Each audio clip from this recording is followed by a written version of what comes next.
అండి.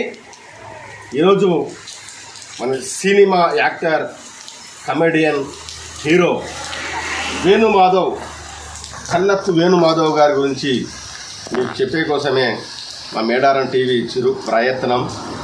ఆయన గురించి చెప్పాలంటే ఆయన జ్ఞాపకాలు అంతా ఇంతాగావు. కరీంనగర్ జిల్లా జమ్మికుంట మండలం సాయంపేట గ్రామ సమీపంలో ఆయన ఆస్తులు భూముల కాడ ఆయన సమాధి ఏర్పాటు చేయడం జరిగింది. ఆయన చిరునవ్వులు చిందిస్తూ, ఆయన నామకం చూసినట్టే కనిపిస్తుంది, ఆయన చిరునవ్వులు చిందిస్తూ మర్చిపోయే వారిని అదే చిరునవ్వు అలాగే కనిపిస్తున్నాడు. అదే చిరునవ్వులు సినిమాలను అయితే ఎలాగైతే నటించారో అలాగే చిరునవ్వులు కూడా కనిపిస్తున్నాయి. ఈయనను మా మేడారం టీవీ ఇక్కడ జమ్మికుంట నుండి హైదరాబాదుకు ఒకప్పుడు ఆయన వాహనములో మేము ప్రయాణం చేసి ఆయన ఇంటర్వ్యూ కూడా చేయడం జరిగింది. ఈ సందర్భంగా వేణుమాధవ్ గురించి మీకు తెలిసే కోసం మా చిరు ప్రయత్నం. గారికి భగవంతుడు మీ ఆత్మకు శాంతి చేకూర్చాలని వాళ్ళ కుటుంబ సభ్యులే కాక ఉమ్మడి తెలుగు రాష్ట్రాల్లో ఆయన అభిమానులు కోట్లాది మంది ఆయన మరణ వార్త విని తట్టుకోలేకపోయారు. అది వేణుమాధవ్ గారు చేసుకున్న అదృష్టం. అలాంటి గొప్ప కొడుకును కన్న తల్లిదండ్రుల అదృష్టం. ఇలాంటి గొప్ప వ్యక్తిని భర్తగా స్వీకరించిన ఆ తల్లుల అదృష్టం. ఇలాంటి గొప్ప వ్యక్తి కడుపులో పుట్టిన పిల్లల అదృష్టంగా భావించవచ్చు అని వేద పండితులు చెబుతున్నారు, పురాణాలు చెబుతున్నాయి, అనేకమైన గ్రంథాలు కూడా సెలవిస్తున్నాయి. వేణుమాధవ్ గారు ఇప్పుడు మనం చూస్తున్నాం. వేణుమాధవ్ గారు మరణిస్తే అలా నవ్వుకుంటూ ఎలా ఉంటాడు ఆయన కున్నత్ వేణుమాధవ్ గారు. అలాంటి గొప్ప వ్యక్తి వేణుమాధవ్ గారు.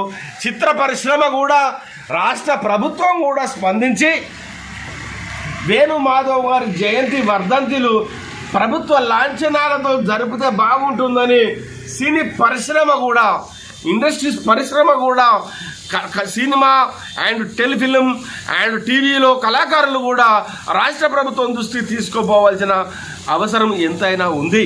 తన కళల ద్వారా, తన కమెడియన్ ద్వారా సప్త సమాజానికి అందించిన వేణుమాధవ్, ఆయన స్మృతులు, ఆయన జయంతి 28/9/1968, ఆయన వర్ధంతి 25/9/2019 రాష్ట్ర ప్రభుత్వం అధికారికంగా జరపాలని సినిమా ఇండస్ట్రీస్ వారికి, కళాకారులకు, సీనియర్ జర్నలిస్టులకు, రాజకీయ మేధావులకు, సినిమా ఇండస్ట్రీస్ ప్రతి ఒక్కరి కూడా మా మేడారం టీవీ ఛానల్ తరఫున మేము విజ్ఞప్తి చేస్తున్నాం. రాష్ట్ర ప్రభుత్వం కూడా ఈ కోణంలో వేణుమాధవ్ జయంతి వర్ధంతిలు కూడా ప్రభుత్వం లాంఛనంగా జరిపితే బాగుంటుందని కూడా మా మేడారం టీవీ తరఫున కూడా మేము ఈ కాంగ్రెస్ ప్రభుత్వాన్ని రిక్వెస్ట్ చేస్తున్నాం.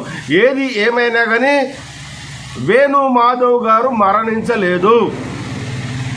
ఆయన కళలే ఆయనను బ్రతికించాయి. అంత గొప్ప పేరు గడించిన వేణుమాధవ్ గారి కుటుంబం ఎల్లవేళలా చల్లగా ఉండాలని, ఆయన ఆశయాలను నెరవేర్చాలని, ఆయన గొప్ప వ్యక్తిత్వాన్ని మనం స్వీకరించాలని, ఆయన అడుగుజాడల్లో నడవాలని కేంద్ర రాష్ట్ర ప్రభుత్వాలు కూడా వేణుమాధవ్ గారి ప్రతిభను గుర్తించాలని ఈ సందర్భంగా మా మేడారం టీవీ తరఫున కేంద్ర రాష్ట్ర ప్రభుత్వాలకు, సినిమా రంగ ప్రవేశాలకు సూచిస్తున్నాము. ఖచ్చితంగా ఆయన జయంతి వేడుకలు, ఆయన వర్ధంతి వేడుకలు జరుపుకోవాలని ఈ సందర్భంగా మా మేడారం టీవీ ఛానల్ తరఫున ఇస్తున్నాము. ఈ వార్త మీకు అందించే కోసం ప్రయత్నించి సమాజానికి తెలిసే కోసం చేస్తున్నాం. ఆ కృషిని మీరు స్వీకరించి ఈ వార్త మీకు నచ్చినట్లయితే షేర్ చేయండి, కామెంట్ చేయండి. ఇద్దరికి కూడా ఈ సందేశాన్ని పంపాలని మా మేడారం టీవీ తరఫున కోరుతున్నాము.